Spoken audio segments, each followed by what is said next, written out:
Hola a todos, les invitamos a disfrutar con nosotros de esta interesante historia. Bienvenidos. Allá a finales del siglo IV después de Cristo, en la remota Britania, se alzó la oscura figura de un hispano que a punto estuvo de conquistar todo el Imperio Romano y al que no se le ha prestado la debida atención. Esta es la desconocida historia de Magno Máximo. Los orígenes de Magno Máximo son casi desconocidos. Es posible que el nombre de Magno lo adoptara tras su usurpación, mientras que por error se le han dado otros nombres como Maximiano o Magno Clemente Máximo, siendo conocido en la mitología galesa como Maxen Ledin. Sócrates Escolástico cuenta que era britano, mientras que Zósimo cuenta que Máximo era ibero, es decir, hispano. Por su parte, Pacato nos cuenta que Máximo había nacido en una familia humilde y pertenecía a la clientela de la familia teodosiana. Este autor también dice que Máximo se vanagloriaba de pertenecer a la familia de Teodosio, quizás a través de su madre o de su mujer. Sobre los familiares de Máximo sabemos que tenía una mujer que las leyendas llaman Helena, un hermano llamado Marcelino, varias hijas y un hijo, aunque en las tradiciones galesas se nombran más. También se cuenta que Máximo fue el abuelo o bisabuelo del emperador del año 455, Petronio Máximo. Por tradiciones medievales incluso se dice que Máximo fue antepasado del mítico rey Arturo. La carrera militar de Máximo parece que comenzó en Britania hacia el año 367 durante la Barbárica Conspiratio, bajo las órdenes del conde Teodosio, padre del emperador homónimo. Posteriormente existen datos que hacen pensar que Máximo guerreó, entre otros, contra el rebelde Valentius, contra los alamanes en Raetia y contra Firmo en África. A continuación, es posible que Máximo estuviera envuelto en la caída del conde Teodosio en el año 376 y que luchara contra los godos en Tracia. Algunos historiadores piensan que pudo ayudar al hijo de su antiguo mentor a convertirse en emperador tras la batalla de Adrianópolis. Más tarde podemos encontrar a Máximo de nuevo en Britania, comandando las tropas que luchaban contra los pictos y escotos del norte. Así llegamos al año 383. En aquella época el Imperio Romano se repartía entre 3 emperadores. Occidente era gobernado por los hermanos Valentiniano II y Graciano el Joven, mientras que en Oriente gobernaba el hispano Teodosio I. Hacia la primavera de aquel año, o quizás algo antes, Máximo se rebeló o fue elegido emperador por sus tropas, algo que le valió epíteto de tirano en las fuentes antiguas, aunque Orosio lo llamó enérgico, honrado y digno de ser augusto. El motivo de la proclamación no está claro.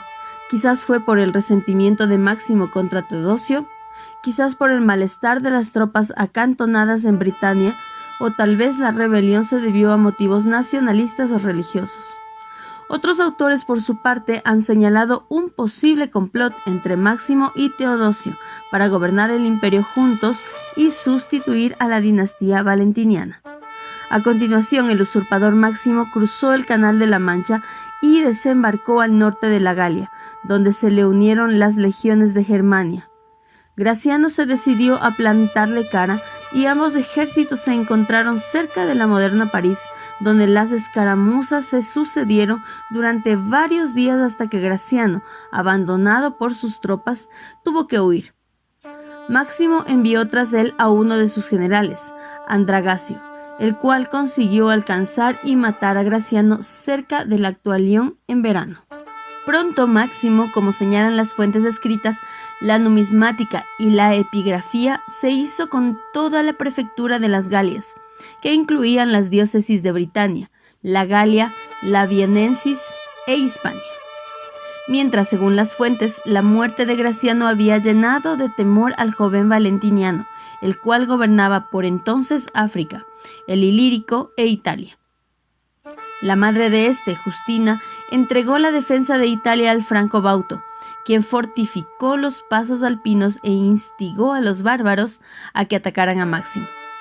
Más adelante, a inicios del año 384, mientras Teodosio se preparaba para intervenir en Occidente, Máximo le envió una embajada para negociar y alcanzar una concordia y alianza con él.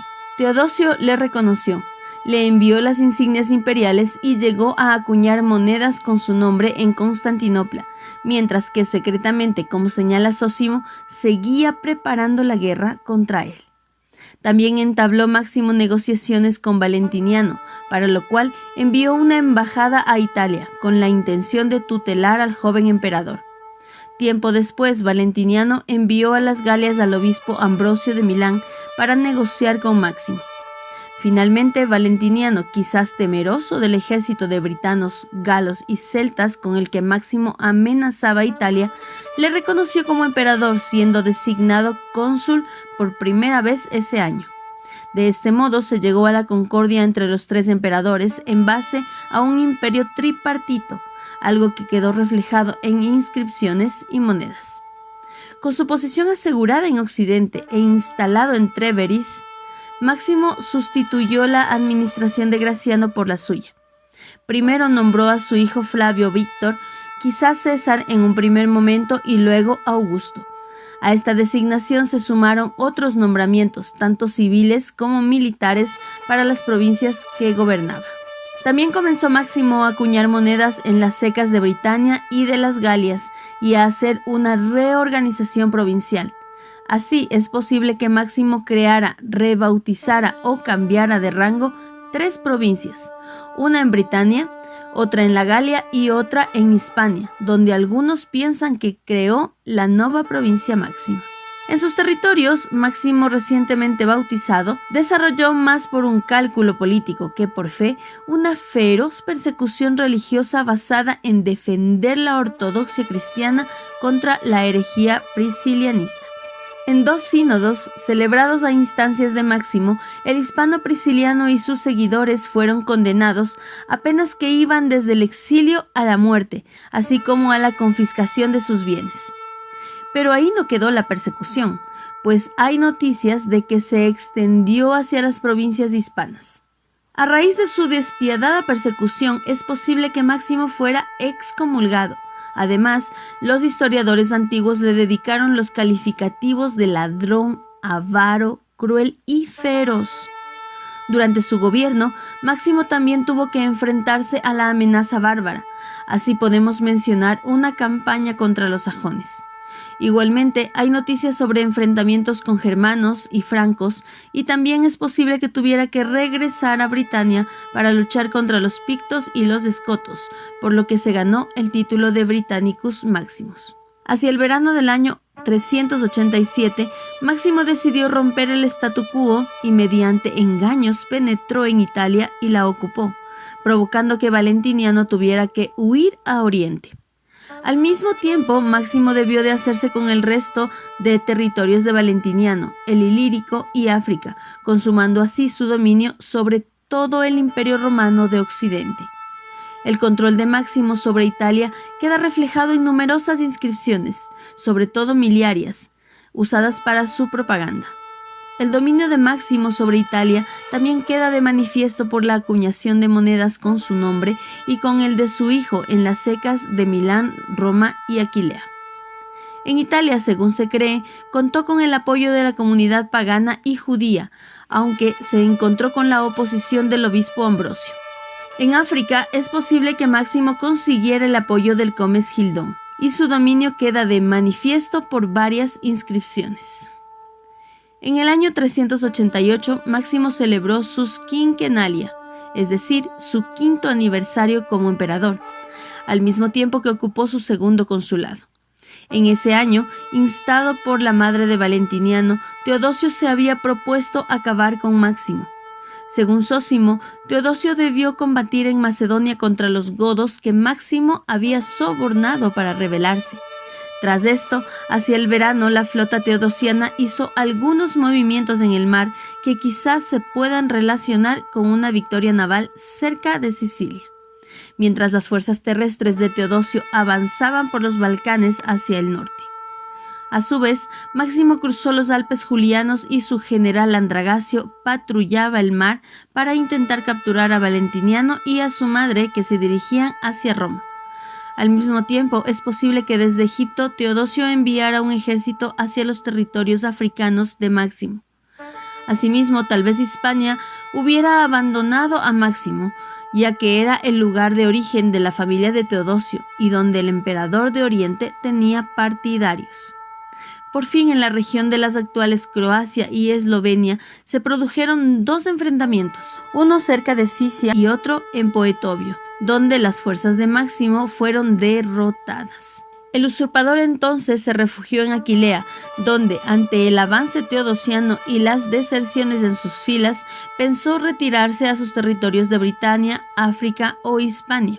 Sin embargo, finalmente, pensando en la clemencia de Teodosio, se entregó, aunque Zósimo cuenta que la ciudad fue asaltada por los teodosianos y Máximo capturado. Máximo, despojado de sus insignias imperiales y encadenado, fue conducido ante Teodosio, el cual quizás le hubiera perdonado si sus tropas no le hubieran decapitado.